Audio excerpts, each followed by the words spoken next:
Oui, ceci se revend à plus de 300 €. Aujourd'hui, je vais vous raconter comment se sont passés mes JO en tant que volontaire pour les Jeux Olympiques de Paris 2024. Je vais vous raconter comment se passe une journée type et à la fin, je vais répondre à toutes les questions qui m'ont été le plus posées. Alors, je sais pas si vous le saviez, mais du 26 juillet au 11 août, se sont déroulés les Jeux de Paris, mais pas que. En tant que volontaire, on avait rendez-vous une semaine avant le début des Jeux, soit le 18, afin que l'on puisse découvrir les différents sites et avoir une sorte de formation. Donc franchement, dès le début, c'était super cool. On a pu rencontrer tous les autres volontaires de nos sites, parce que moi, à titre personnel, j'étais sur le site du beach volley et du volleyball en salle. Et dès le début, franchement, l'ambiance, elle était ultra joyeuse, festive. Franchement, c'était grave cool. Et franchement, le comité, ils ont commencé fort avec la cérémonie d'ouverture, qui, sur certains passages, était plus ou moins controversée. Mais je pense que d'un point de vue général, c'était vraiment une réussite, parce que, à titre personnel, en tout cas, dans mon canapé, vu que j'y étais pas, et heureusement, peut-être avec la pluie, force à tous les spectateurs vraiment qui y étaient. Mais je pense que la meilleure expérience, c'était celle où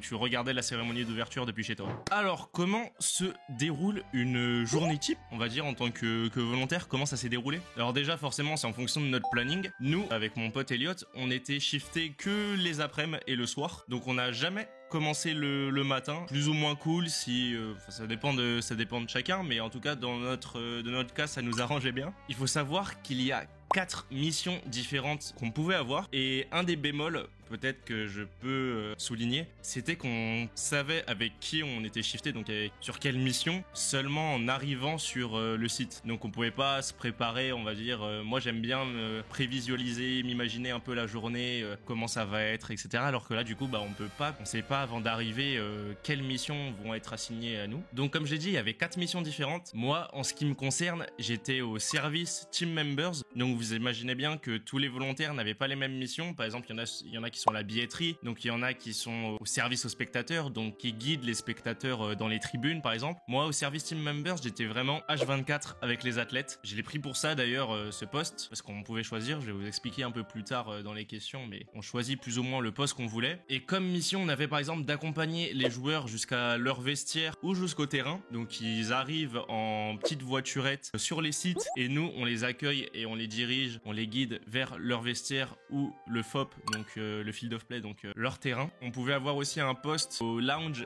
FIVB, donc de la Fédération internationale de volleyball. C'est plus ou moins pour répondre aux différentes questions des gens de la Fédé. T'avais la même mission, mais cette fois de le lounge athlète. Donc pareil, t'es vraiment en contact avec les joueurs. Souvent, le type de questions, c'est par rapport aux entraînements, par exemple s'ils veulent décaler un entraînement, ou pour savoir tout simplement quels sont les prochains matchs, ou des questions, plein de questions diverses et variées honnêtement. Et le dernier poste qu'on pouvait avoir, c'était plus ou moins avec l'administratif, pour gérer les emplois du temps des volontaires. Personnellement, j'ai pas été shifté une seule fois sur cette mission, donc ça m'arrangeait bien. Et j'ai oublié, mais la dernière, parce qu'en fait elle est reliée au lounge FIVB, c'est qu'on pouvait être en sport initiation, donc il y avait des activités, en tout cas au volley et au beach volley, d'initiation au sport. Et franchement, moi j'ai été shifté H24 là-bas, c'était trop bien. Je pense que c'est là où j'ai eu mes meilleurs souvenirs. T'étais au contact des spectateurs, tu jouais au beach et au volley 3 heures par jour, tous les jours. Franchement, en plus l'ambiance, les gens ils étaient trop sympas, ça rigolait de fou. Franchement, c'était incroyable. D'autant plus qu'on n'est pas seul là-bas, on est avec des ambassadeurs FIVB. Donc les ambassadeurs, c'était des anciens joueurs. Donc on a eu Jiba. Jiba, pour ceux qui le connaissent pas, c'était le meilleur joueur du monde à son époque. Vraiment, c'était une folie de pouvoir parler avec lui. En plus, hyper sympa. On jouait ensemble, genre je lui faisais des passes, je faisais des services, il me donnait des conseils sur le service. C'était exceptionnel. Puis même, il était gentil avec tout le monde. On a eu Nutsara par exemple, c'était l'ancienne passeuse, une star vraiment de la Thaïlande. On a eu plein de joueurs qui sont venus. Même petite anecdote, à un moment, on jouait entre volontaires, parce qu'on peut jouer quand par exemple il y a des matchs où que du coup il y a personne du coup au Sporting Station. Il y a certains matchs où du coup nous on va pas forcément les voir, mais on va jouer. Et par exemple à un moment il y a le coach de l'équipe masculine de volley des USA qui vient, et genre on joue normal. Moi je savais pas qui c'était, parce qu'il était en tenue de civil, vu qu'il venait juste regarder des matchs. Et c'est après il y a un autre volontaire qui me fait: ah mais toi tu fais des passes normales au coach des USA. Je fais je savais pas. Donc franchement super drôle, super ambiance. Franchement mes meilleurs souvenirs, comme j'ai dit, c'était là-bas au Sporting Station, c'était de la folie. Donc voilà, ensuite une fois qu'on a fini notre première partie de service, on peut aller manger. Donc le repas, si vous vous posiez la question, l'alimentation, oui, il était offert. On avait une sorte de self. Franchement, les repas, ils étaient vraiment corrects. C'était vraiment bon. Peut-être point qui peut déranger certains. Ils mettaient beaucoup l'accent sur le fait qu'il y ait des plats végés. Donc par exemple, il y avait des fois où c'était que végé, mais franchement, c'était quali quand même. Il n'y avait pas de souci là-dessus. Ensuite, on retourne finir notre mission et souvent, on nous lâchait 1 ou 2 heures avant, ça dépend. C'est en fonction vraiment des matchs, vu que nous, on est vraiment dépendant de comment se déroule le tournoi. Et on rentrait en métro. Et franchement, parlons-en de Paris sous les JO. Je n'ai jamais vu Paris comme ça de toute ma vie. J'ai de la famille en région parisienne, donc j'y vais quand même assez régulièrement. Et jamais je me suis senti autant en sécurité, notamment. Tu croisais des patrouilles de police tous les 10 mètres. Puis même l'ambiance. Paris sous JO, c'était vraiment Paris Prime, frère. C'était incroyable. Les gens, ils étaient tous contents. Dans tous les bars, ça mettait les épreuves des JO. Je me souviens que après un soir, on était resté dans un bar avec d'autres volontaires. Donc on s'était fait des potes qui étaient d'autres volontaires. Franchement, c'est vraiment fait un bon groupe de potes. Et on est resté, on a regardé. C'était quand il y avait les finales de Léon Marchand en natation. Quand il a gagné et tout, c'était de la folie dans les bars. Vraiment, c'était incroyable. Vraiment, Paris sous JO, sécurité max, ambiance exceptionnelle, sport. Non, vraiment, c'était de la dinguerie. Bon, je me suis permis d'enlever le bob parce que je commençais à avoir un peu chaud. Mais ouais, vraiment dinguerie. Maintenant, je vais répondre aux questions qui m'ont été le plus posées. Question numéro 1, est-ce qu'on était logé par les Jeux? Alors, la réponse est non, on n'était pas logé par les JO, tout simplement parce qu'il y avait plus de 45 000 volontaires et vous imaginez bien que s'il fallait loger 45 000 personnes, je pense que ça aurait été compliqué. Du coup, moi, comment j'ai fait? Et bah, pour la petite histoire, je me suis inscrit avec un de mes meilleurs potes d'enfance pour être volontaire ensemble. On a demandé à avoir les mêmes plannings, on était sur les mêmes missions, donc on était H24 ensemble. On a logé chez sa famille qui n'utilisait pas l'appartement puisqu'ils étaient partis en vacances. Ils habitent en plein Paris. Du coup, on était à une demi-heure, même pas en transport des 2 sites. Franchement, c'était incroyable. Puis même dans le métro, bah là, genre, je suis rentré sur Montpellier. Dans le tram, j'ai l'impression qu'il y avait plus de monde que dans le métro. Genre vraiment, c'était de la dinguerie. Deuxième question, comment est-ce qu'on a fait pour devenir volontaire en fait? Et ben, c'est tout simple. Déjà, faut savoir qu'on s'y est pris. Enfin, personnellement, on s'est pris longtemps à l'avance. C'était l'été d'il y a 2 ans et on s'est vraiment inscrit dès le premier jour où on pouvait s'inscrire. On savait qu'on voulait faire dans le volet et là on avait vu la story du coup de la FFVB sur Insta comme quoi on pouvait commencer à s'inscrire en tant que volontaire et fallait juste remplir c'était un questionnaire donc un formulaire. Il était un peu long, je me souviens, mais il n'y avait pas d'histoire d'entretien au téléphone ou quoi que ce soit. Je pense que vraiment de ce qu'on nous a dit, c'était vraiment sur tirage au sort. Le fait qu'on s'est inscrit en premier, peut-être que ça a impacté. Honnêtement, je sais pas, vu qu'on a eu les réponses presque 1 an après, si on était pris ou pas. De tête, je crois que c'était une personne sur 20 qui était tirée. Troisième question, du coup, est-ce qu'on était payé? Bah non.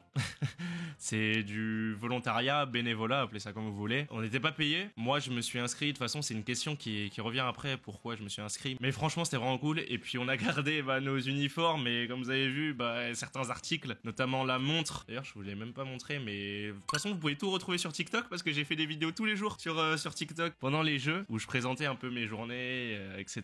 Donc, je vous invite à aller là-dessus. Et de toute façon, je vais reprendre. Même si les jeux c'est fini, je vais faire avec d'autres vidéos, d'autres concepts. Donc, je vous invite vraiment à me rejoindre sur TikTok, ça serait cool. Et puis le bob même il coûte pas mal cher, donc il y en a qui ont revendu leurs uniformes. Et à titre personnel, je sais pas si je le ferai, parce que voilà, je sais que c'est une question qui est revenue. Je profite pour y répondre ici, mais je sais pas si je vais revendre des articles ou pas. Peut-être des t-shirts, ou même un short jogging, parce que c'est un short qui fait de jogging. De toute façon, je présente tout. Allez sur TikTok, c'est bon. Je te laisse 2 secondes. Tu vas sur TikTok.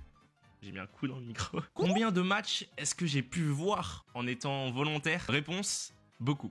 Donc pareil, on n'était pas payé, mais on a pu voir énormément de matchs. À titre personnel, j'en ai vu à peu près une quinzaine. Donc c'est pas 15 matchs complets par contre. C'était sur les temps de pause ou du coup, comme je vous l'ai dit, pendant les matchs, quand à certains postes, vu que par exemple on accompagne les athlètes, on les accompagne mais ils sont en train de jouer, du coup on peut regarder le match. J'ai dû en voir une quinzaine, mais il y a des fois où par exemple c'était que quelques points, des fois c'était un set. Il y a quelques fois où j'ai pu voir le match complet, mais franchement c'était grave cool de pouvoir voir des matchs des Jeux Olympiques gratuitement. Je pense que déjà ça rembourse pas mal le fait qu'on soit pas payé aussi. Et enfin, dernière question, pourquoi faire volontaire? Quelles sont mes motivations et quels sont les avantages à être volontaire? Alors ça, c'est une question qui m'est revenue énormément de fois sur TikTok notamment, et j'y ai répondu dans une vidéo. Mes motivations personnelles déjà, c'est que ça a un lien direct avec mes études. Je suis actuellement en études en école de communication et événementiel, et étant donné que le monde du sport, c'est un monde qui m'a toujours passionné depuis que je suis tout petit, et je pouvais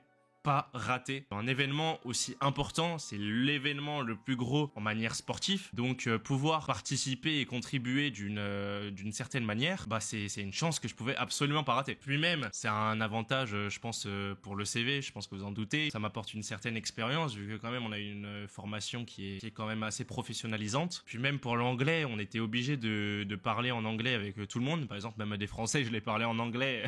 Je faisais pas exprès. Trop relou, trop relou. Tous les mecs du comité, tous les athlètes, tous les spectateurs, t'étais obligé de leur parler en anglais. Donc en vrai, t'as pu un peu practice your English, you know.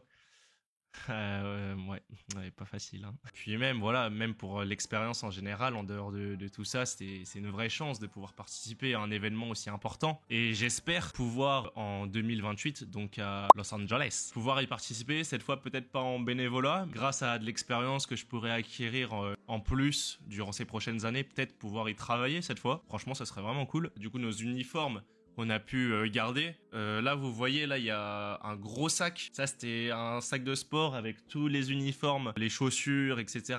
qu'on a dedans et on a tout pu garder. Puis même la montre. Là, on le voit pas très bien, mais c'est une serviette de plage. De toute façon, je montre tout. J'ai tout montré sur TikTok si vous voulez voir en détail tout ce qu'on a eu. Mais on a eu pas mal de choses, donc franchement, c'est vraiment cool de leur part.